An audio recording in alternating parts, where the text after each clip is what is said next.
Today, we're tackling a big one. Viktor Frankl's incredible book, Man's Search for Meaning.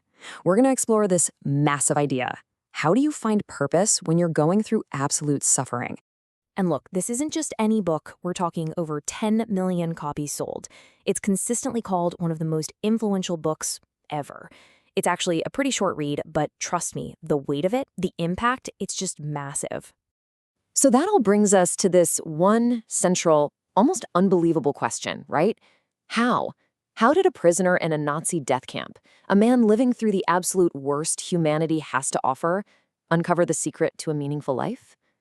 It's a heavy question, and that's exactly what we're going to unpack together. All right, so to really get this philosophy, you first have to understand the man himself and the crucible that forged these incredible ideas. So this is Viktor Frankl. He was an Austrian psychiatrist and neurologist, working around the same time as Freud, and he was already cooking up his own unique school of thought. But then, in 1942, everything changed. His life was just violently torn apart. He, his wife, his parents, they were all deported.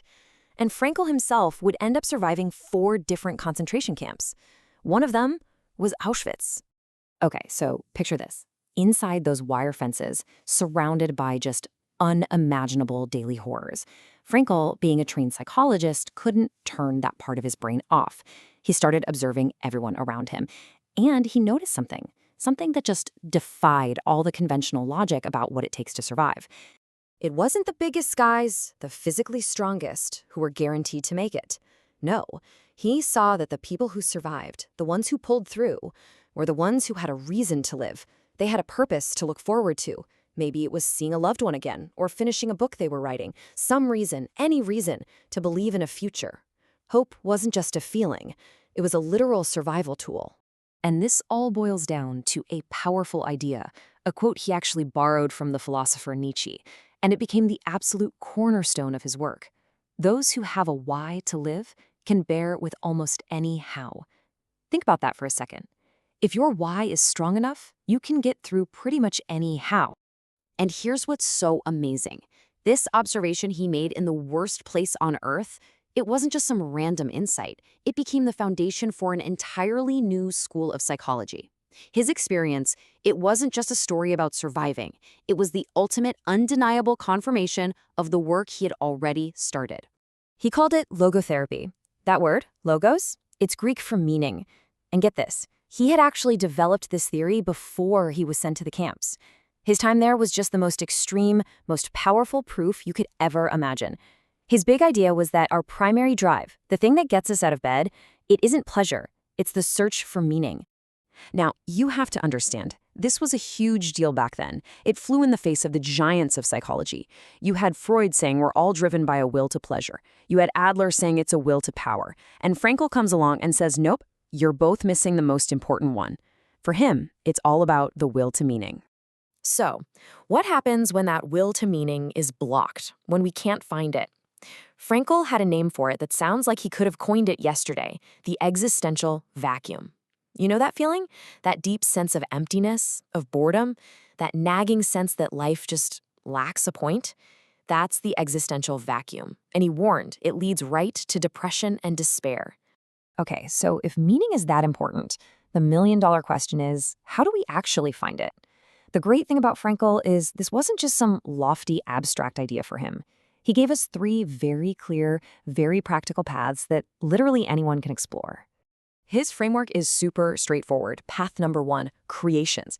This is about what we give to the world, through our work, a project, or just doing a good deed. Path 2, experiences. This is about what we take from the world, like really appreciating a beautiful sunset or the connection we feel with another person. And then there's path 3, and this is maybe the most powerful one, attitudes.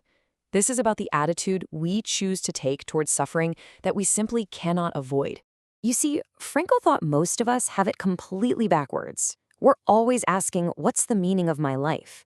He says, no, life is asking you what its meaning is. And it's asking you that question every single day, every single hour. And your answer, it's not something you say, it's something you do. It's in your actions, your choices, your conduct.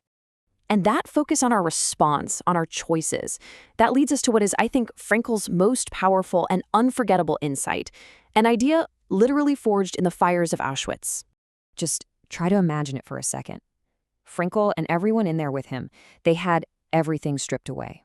Their clothes, their homes, their jobs, their families. Even their names were gone. They were just a number tattooed on their arm. Every single external freedom you can think of, gone. But there was one thing the guards could never, ever touch. And he put it this way: everything can be taken from a man but one thing, the last of the human freedoms, to choose one's attitude in any given set of circumstances, to choose one's own way. This is it. This is the heart of the whole book. They can control your body, your environment, but they can never control your mind. You always, always get to choose how you respond. That's the last human freedom, and it's untouchable. So what does that mean? It means suffering on its own is basically meaningless. It just is. It's part of life. But we have this incredible power to give it meaning through our response. In that choice, in that act of choosing our attitude, that's where we find our purpose. And that brings us right back to where we started, with that powerful quote. Frankl's entire life, his entire work is a testament to this one truth. He who has a why can bear any how. So the final question he leaves us with isn't for him to answer. It's for us. It's for you. What is your why?